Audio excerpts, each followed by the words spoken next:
السلام علیکم ورحمۃ اللہ وبرکاتہ۔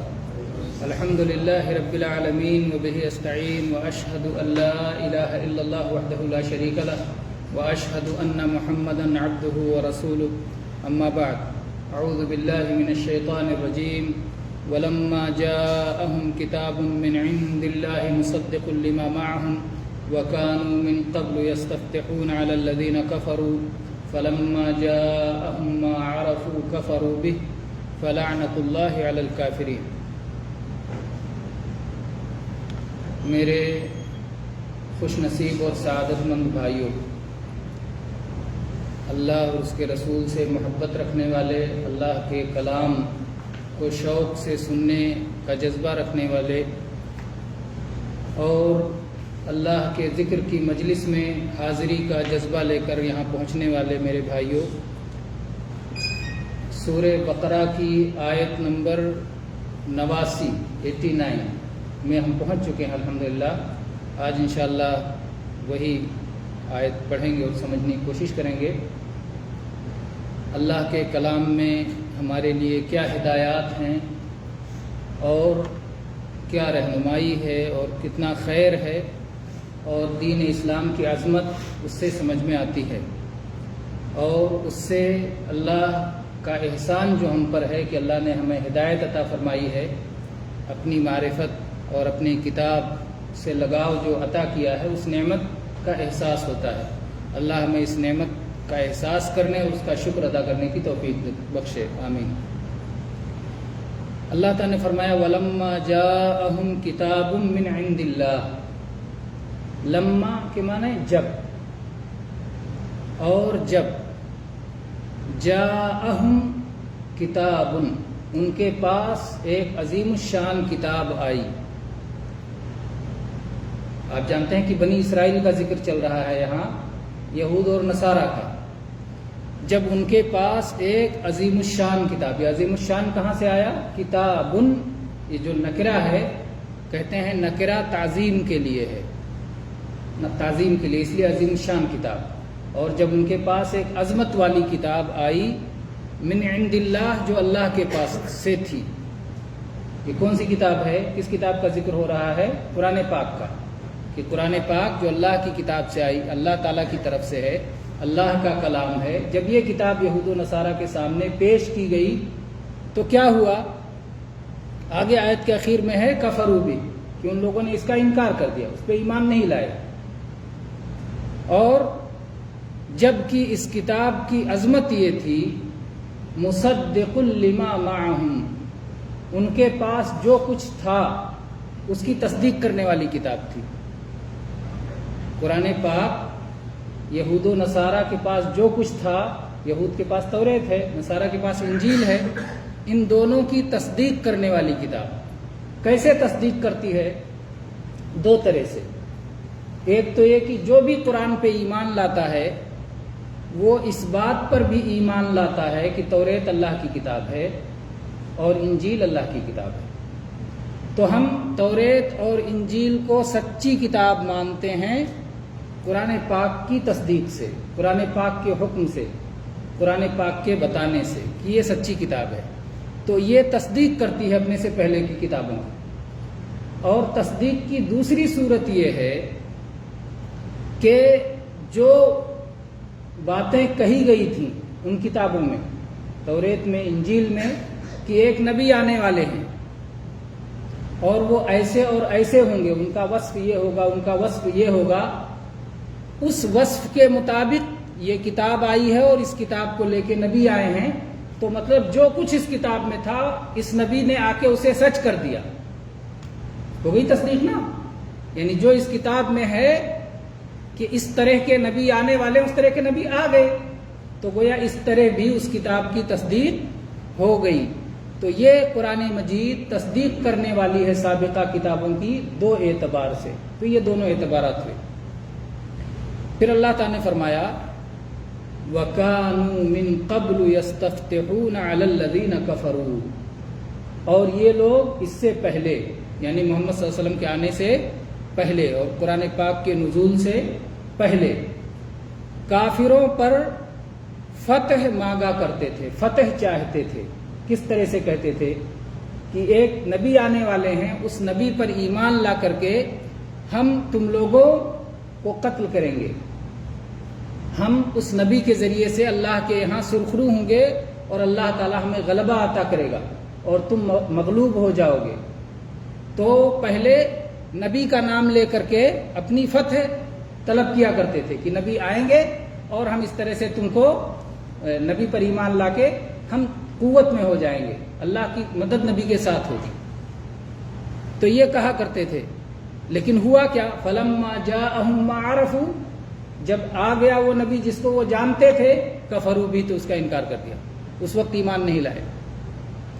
آپ جانتے ہیں کہ جب نبی کریم صلی اللہ علیہ وسلم مکہ مکرمہ میں تھے اور انصار حج کرنے کے لیے گئے، حج ہوتا تھا پہلے، ابراہیم علیہ السلام کے زمانے سے حج ہو رہا ہے، تو جب انہوں نے سنا کہ ایک شخص پیدا ہوا ہے جو کہتا ہے میں اللہ کا رسول ہوں، اوس اور خزرج دو قبیلے تھے بت پرستوں کے مدینہ کے، تو دونوں سے لوگ گئے تھے حج کرنے، تو ان لوگوں نے کہا یہ وہی تو نبی ہے نہیں ہے جس کے بارے میں یہودی کہا کرتے ہیں کہ ایک نبی آنے والے، ہم اس پر ایمان لا کر کے ہم جو ہے غلبہ پائیں گے اور ہم کو اللہ تعالیٰ فتح عطا کرے گا، تو یہودیوں سے پہلے ہم کیوں نہ ایمان لے آئیں؟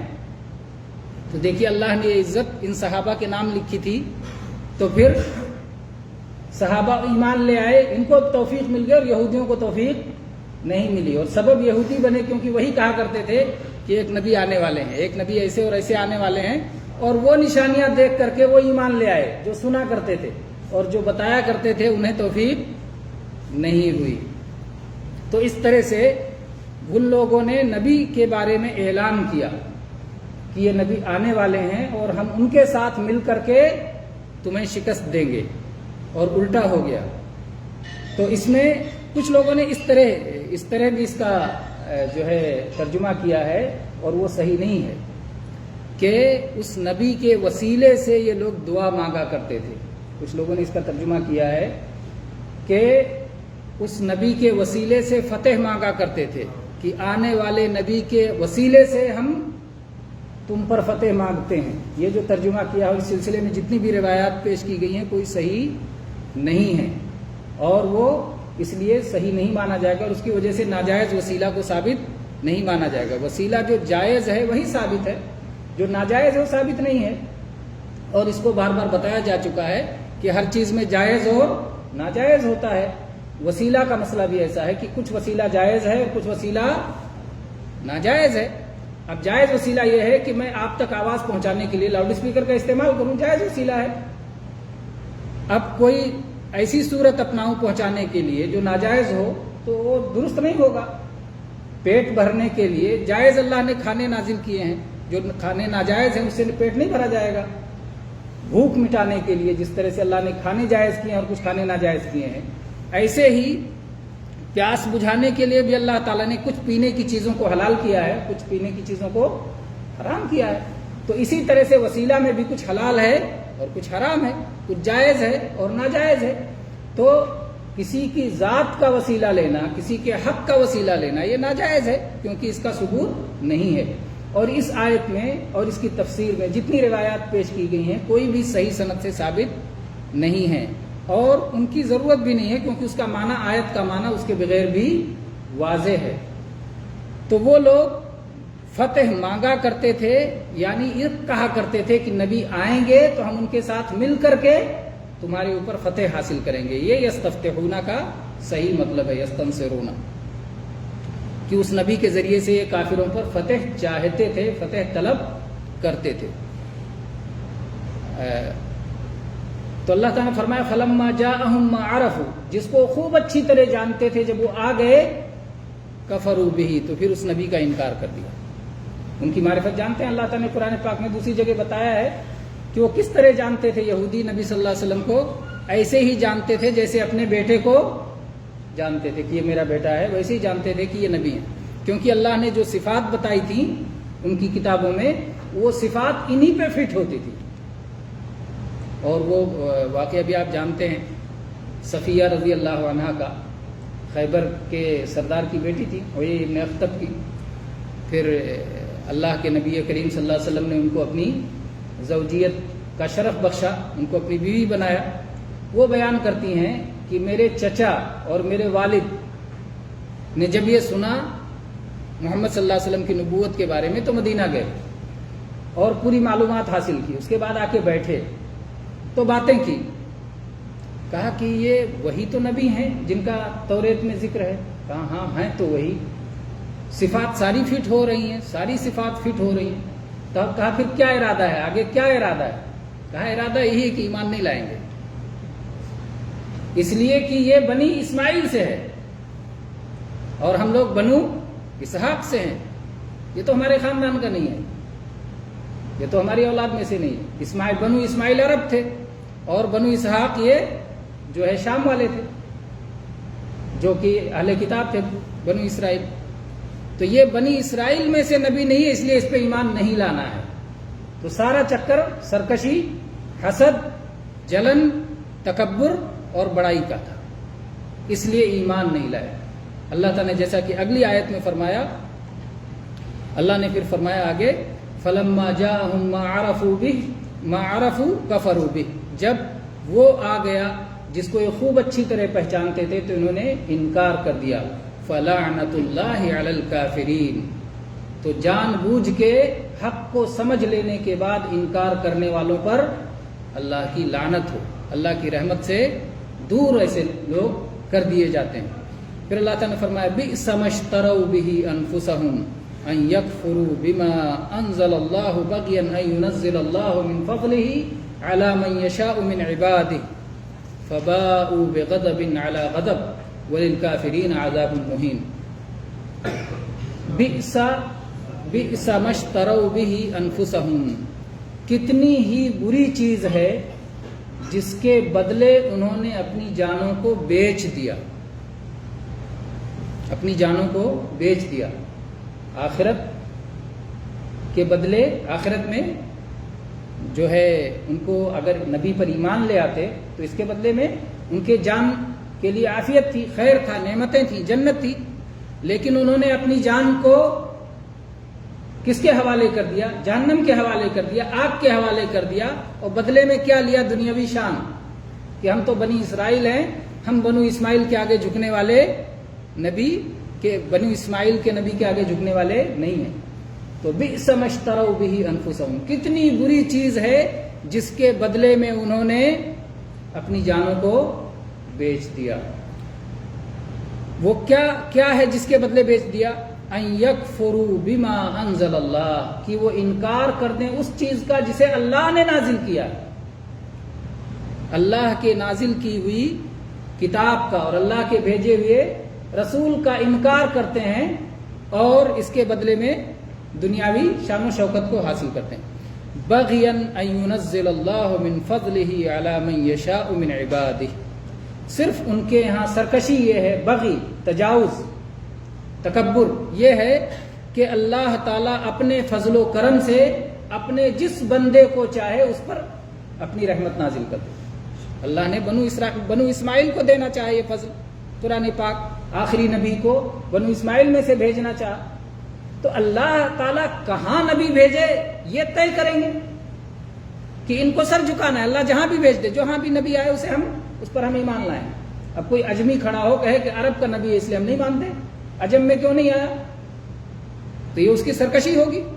اللہ نے جس چیز کو، اور اللہ سے بڑا جاننے والا اور اللہ سے زیادہ بندوں کے لیے خیر کو سمجھنے والا اللہ ہی تو ہمارا پیدا کرنے والا، سب سے باریک بھی ہے، سب کچھ جانتا ہے۔ تو اس لیے صرف اس بنیاد پر کہ اللہ تعالیٰ جہاں چاہے اپنا فضل نازل کر دے، اس فضل کو اس سے جل کر کے ان لوگوں نے اسلام کو قبول نہیں کیا۔ تو یہ سارا کا سارا مسئلہ دنیاوی شان و شوکت کا، جلن کا اور حسد کا ہے۔ پھر اللہ تعالیٰ نے فرمایا فَبَاءُوا بِغَضَبٍ عَلَىٰ غَضَبٍ، تو یہ غضب کے اوپر غضب کے ساتھ لوٹے، یعنی یہ غضب تو تھا ہی ان کے اوپر، ان کی جو ہے بدبختی کی وجہ سے اس کے اوپر اللہ کا مزید غضب ہوا قرآن کے انکار پر۔ تو یہ مقصد دو غضب نہیں ہے کہ ایک غصے کے اوپر دوسرا غصہ، صرف دو ہی مقصد نہیں ہے، مقصد ہے غضب در غضب، یعنی غصے پر غصہ انہوں نے اللہ کا غصہ بڑھا دیا اور غصہ مول لے لیا اپنے لیے، اللہ کا غصہ مول لے لیا۔ یہ صرف اس پر نہیں کہ نہ توریت پہ عمل کرتے تھے، نہ انجیل پہ عمل کرتے تھے اور نہ ہی قرآن پر ایمان لائے. تو دو ہی بعض لوگوں نے گنانے کی کوشش کی ہے. یہ گنانا حساب نہیں ہے، بلکہ یہ ہے کہ اللہ کا غصہ کے اوپر غصہ ہوا، بہت زیادہ اللہ تعالیٰ ناراض ہوا. صرف دو ہی نہیں بلکہ ناراضی کے اسباب بہت سارے موجود ہیں. اور پھر اللہ تعالیٰ نے فرمایا وَلِلْكَافِرِينَ عَذَابٌ مُّهِينٌ، اور انکار کرنے والوں کے لیے رسوا کر دینے والا عذاب ہے، ذلیل کر دینے والا عذاب ہے. آپ جانتے ہیں کہ انہوں نے انکار کیوں کیا؟ تکبر کی وجہ سے، اپنے آپ کو بڑا سمجھنا چاہا. اور اللہ تعالیٰ اسی طرح سے سزا دیتا ہے. جب آدمی اپنے آپ کو بڑا بناتا ہے تو اللہ اسے ذلیل کر کے چھوڑتا ہے. اگر وہ اللہ کے مقابلے میں اپنے آپ کو بڑا بنا، اگر اللہ کے ذریعے بڑا ہو رہا ہے تو دوسری چیز ہے. اللہ تعالیٰ جس کو بڑا کرے وہ بڑا ہے نا. اور ایک یہ ہے کہ اللہ کے مقابلے میں خود کو کھڑا کر کے، اللہ کے حکم کے مقابلے میں خود کو کھڑا کر کے بڑا بن رہا ہے تو اللہ تعالیٰ اس کو ذلیل کرتا ہے. اسی لیے قیامت کے دن تکبر کرنے والے کس شکل میں آئیں گے؟ چیونٹیوں کی شکل میں. اللہ کے نبی صلی اللہ علیہ وسلم نے فرمایا کہ جو لوگ دنیا میں تکبر کرتے ہیں، اکڑتے ہیں، اللہ تعالیٰ قیامت کے دن ان کو چیونٹیوں کی شکل میں اٹھائے گا کہ کوئی بھی ان کو روندتا ہوا چلے اور وہ کچھ نہیں کر پائیں گے. تو اس طرح سے ان پر عذاب ہوتا ہے. تو اللہ تعالیٰ نے فرمایا کہ ایسے انکار کرنے والوں کے لیے، جو تکبر کی بنا پر انکار کرتے ہیں اور اکڑتے ہیں، ان کے لیے رسوا کرنے والا عذاب ہے. پھر اس کے بعد میں اللہ تعالیٰ نے ان کی کچھ اور بدبختیاں بھی گنائیں کہ کس طرح سے یہ اپنی ایک بات کہتے ہیں، بہانے بناتے ہیں، لیکن اپنی بہانے میں بھی یہ سچے نہیں ہوتے. وَإِذَا قِيلَ لَهُمْ آمِنُوا بِمَا أَنزَلَ اللَّهُ قَالُوا نُؤْمِنُ بِمَا أُنزِلَ عَلَيْنَا وَيَكْفُرُونَ بِمَا وَرَاءَهُ، اور جب ان سے کہا جاتا ہے کہ اللہ نے جو کچھ نازل کیا اس پر ایمان لے آؤ، تو کہتے ہیں جو ہم پہ نازل ہوا ہے اس پہ ہم ایمان لاتے ہیں. جو ہم پہ نازل ہوا ہے اس پہ ایمان لاتے ہیں، اور اس کے علاوہ جو کچھ ہے اس کا ہم انکار کرتے ہیں. وہ کہتے ہیں توریت ہم پہ نازل ہوا، بس ہم توریت پہ ایمان لائیں گے. اور توریت کے علاوہ جو انجیل ہے عیسیٰ علیہ السلام پہ نازل ہوا، اگرچہ اللہ نے نازل کیا ہے، نہیں ایمان لائیں گے. قرآن جو اللہ ہی نے نازل کیا ہے لیکن اس پہ ایمان نہیں لائیں گے. جو ہم پہ نازل ہوا ہے اسی پہ ایمان لائیں گے. لیکن حقیقت یہ ہے کہ اس پر بھی وہ ایمان نہیں لا رہے ہیں، اسی لیے کہ توریت میں تو بشارت سنائی گئی ہے نا کہ ایک نبی آنے والے ہیں. تو تم توریت پہ بھی کہاں ایمان لائے؟ جھوٹ بولتے ہو کہ ہم اپنے پہ جو نازل ہوا ہے اس پر ایمان لائے. حقیقت یہ ہے کہ اس پر بھی ایمان نہیں لائے.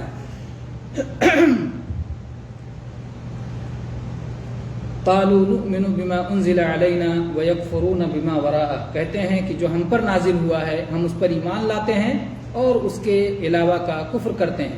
وَهُوَ الْحَقُّ مُصَدِّقًا لِمَا مَعَهُمْ، جبکہ سچائی یہ ہے کہ وہ حق ہے، جو اللہ کی طرف سے نازل ہوا ہے حق ہے، اور جو کچھ ان کے پاس ہے اس کی تصدیق کرتا ہے.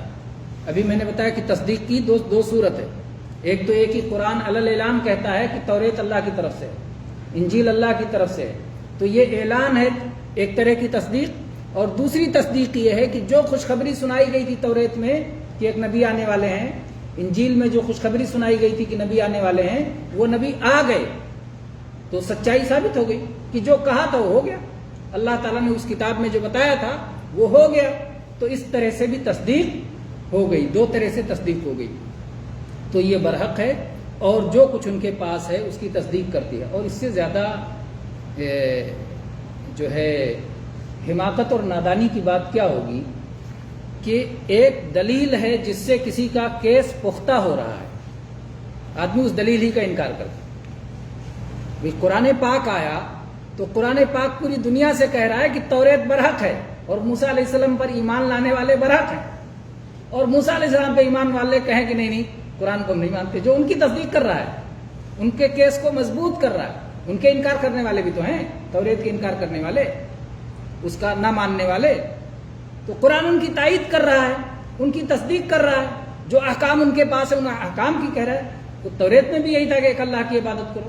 یہ پہلے جو اللہ نے عہد ذکر کیا ہے، ساری چیزیں ہماری اس میں بھی ہیں. تو تصدیق کر رہا ہے تمہاری کتاب کی، اور اس کے باوجود تم انکار کر رہے ہو، تو یہ عقل مندی ہے کہ عقل کے خلاف ہے، بے عقلی ہے. تو اس اعتبار سے بھی وہ لوگ بے عقلی میں مبتلا ہیں. پھر اللہ تعالیٰ نے فرمایا قل فلم تقتلون انبیاء اللہ من قبل ان کنتم مؤمنین، اے اللہ کے نبی ان سے کہہ دیجئے کہ اگر تم یہ دعویٰ کرتے ہو کہ توریت پہ یہ توریت جو تم پر نازل ہوا اس پر ایمان رکھتے ہو، تو توریت کے مطابق جو نبی عمل کرنے کے لیے آئے تھے، کوئی نئی کتاب لے کے نہیں آئے تھے، توریت کے مطابق ہی فیصلہ کرتے تھے، ان نبیوں کو تم نے کیوں قتل کر ڈالا؟ بہت سے نبیوں کو انہوں نے قتل کر ڈالا۔ موسیٰ علیہ السلام کے بعد بہت سے نبی آئے جو کوئی نئی کتاب لے کے نہیں آئے، موسیٰ علیہ السلام کی کتاب توریت کے مطابق ہی فیصلہ کرنے کے لیے آئے، لیکن ان نبیوں کو بھی یہودیوں نے، بنی اسرائیل نے قتل کر دیا۔ تو تم ان نبیوں کو، اللہ کے نبیوں کو اس سے پہلے کیوں قتل کرتے رہے اگر تم اپنے ایمان کے دعوے میں سچے ہو؟ تو سچی بات یہ ہے کہ یہ صرف خواہشات نفس کے پیروکار ہیں اور یہ اللہ کی کتاب پر ایمان لانے والے نہیں ہیں، بلکہ اپنی طرف سے جس کو اپنے مفاد میں سمجھتے ہیں اس کو لے لیتے ہیں، اور جو اپنے مفاد کے خلاف، اپنی خواہش کے خلاف سمجھتے ہیں اسے چھوڑ دیتے ہیں۔ اللہ تعالی ہم سب کی حفاظت فرمائے، آمین۔ وآخر دعوانا ان الحمد للہ رب العالمین، صلی اللہ علیہ وسلم۔